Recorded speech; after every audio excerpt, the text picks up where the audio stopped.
St. Olaf College cancels graduation ceremonies except for LGBT and minority students. Before we begin today's videos, guys, make sure to drop a like on it, share it around. It helps promote the channel organically with your shares and through the algorithm with your interaction with this video, including comments.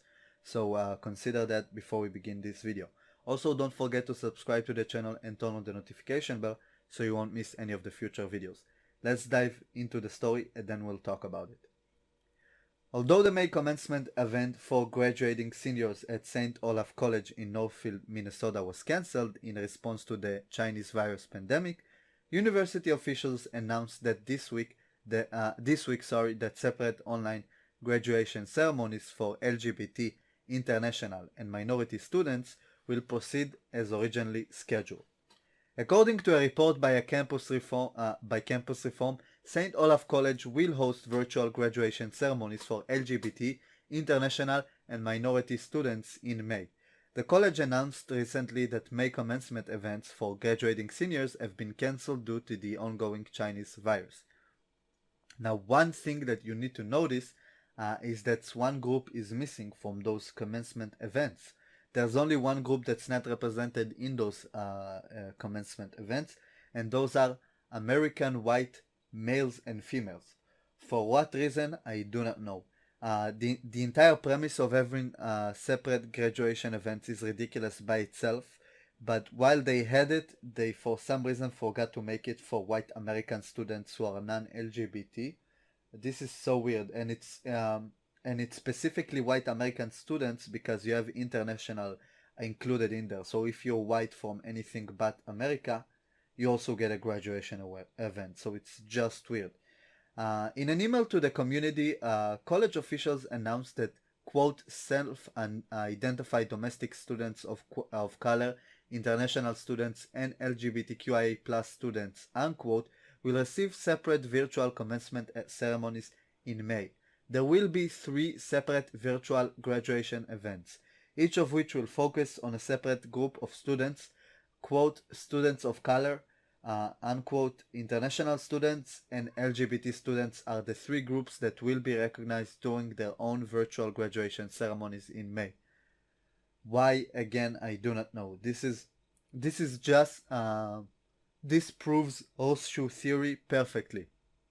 If you take a look of American society in the last 150 years or so, we went from segregation to equality, then we went all the way woke and back to segregation again, just like a horseshoe. It's different sides, but the same. We're on different sides, but the same result. So now they're segregating because they're woke, but not because of any quote-unquote racism, even though wokeness is racist by itself. But let's read on into the story. Where were we? Yes. St. College Olaf has not made any plans for an online ceremony for graduating seniors who don't fall under one of the specific groups that will enjoy its own event. Now, the specific group that they're talking about again are straight white American males and females. Not only that, that's ridiculous, but don't forget the fact that you can self-identify as a domestic student of color, which is by itself is also a stupid notion. What they're saying is basically if you're a Rachel Dolezal, who's a white woman who pretended to be black for her entire life, you'll basically be able to join those commencement events. Or if you quote-unquote queer or questioning, you can attend the LGBT commencement event. So that's why it's so stupid. I don't know why you have those separate categories for a commencement event again in the first place, but if you do, why didn't you make sure every single category is represented and have their own event? Not only that, but they excluded the white American students without having their own segregated event. Yeah. Not only that, but they can self-identify anyway as part of those communities and then join those events, except for the international students. So that's why it's even stupider. Let's read on. Breitbart News had reported extensively on the rise of separate ceremonies for minority students, Breitbart News reported in June 2019 that UC Berkeley was scheduled to host 10 separate orientation ceremonies for students from various backgrounds. For me, an orientation event is a bit different, unlike a graduation event. Like a graduation is an experience everybody shares. They're finally done with school. They're getting their degrees. Orientation is different because you have a ton of new students coming from different backgrounds, and maybe you want to speak to them about alumni who had the same backgrounds to inspire them. Talk about how their community has been represented in that school, which I can understand. But having a separate graduation event is just dumb. I don't know. I don't have any other words to describe it other than stupid. We're back to segregation, like I said.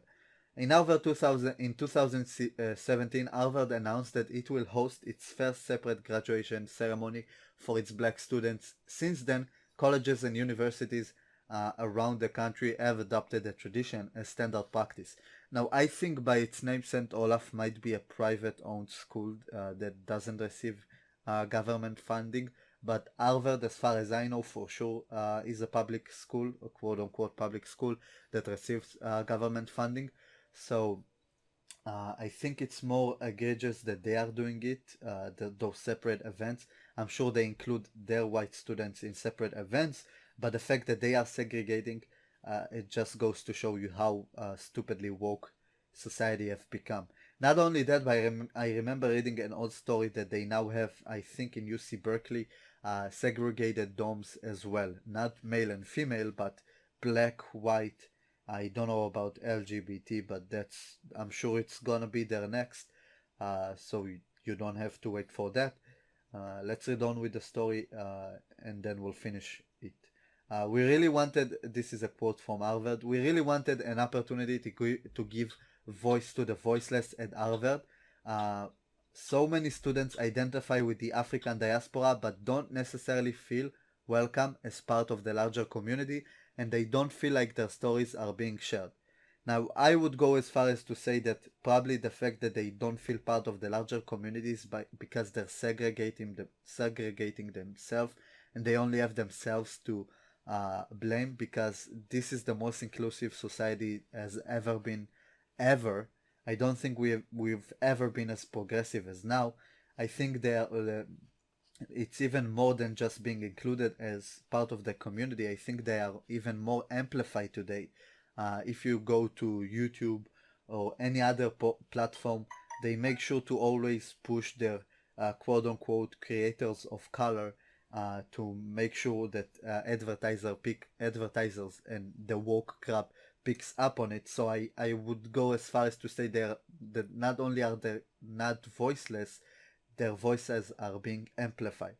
And if you don't agree with this argument, the fact alone that they are right now studying at Harvard, whether they're paying through, whether if they pay for it through their student loans, or their parents are paying for it, or they have a scholarship, they are extremely privileged and lucky to be part of one of the best schools around the world, an Ivy League school. They are definitely not voiceless. They are privileged, probably affluent kids of upper middle class. So that's why it's such a stupid statement to make. So yes, I don't know. What do you guys think? Leave it in the comments. I'm kind of running out of words. It just scrambles my mind that people think this way. We've gone back to segregation. We've gone full walk. We went all through the horseshoe from one end to the other one. We finished at the same position but holding different beliefs. Now we are segregating because we are not racist, because we are woke, and because we are so inclusive. So yeah, what do you guys think? Leave it in the comments. If you enjoyed it, don't forget to drop a like on it, maybe share the video, and if you're new to the channel, subscribe to it and turn on the notification bell so you won't miss any of the future videos. If you want to help to support this channel, we have a subscribe star page as well as a Patreon page, and you can support it through the channel membership features, which was just enabled. Like I said, this kind of stories just scrambles my brain. I can't deal with it. It's just so stupid. So yeah, see you guys in the next video.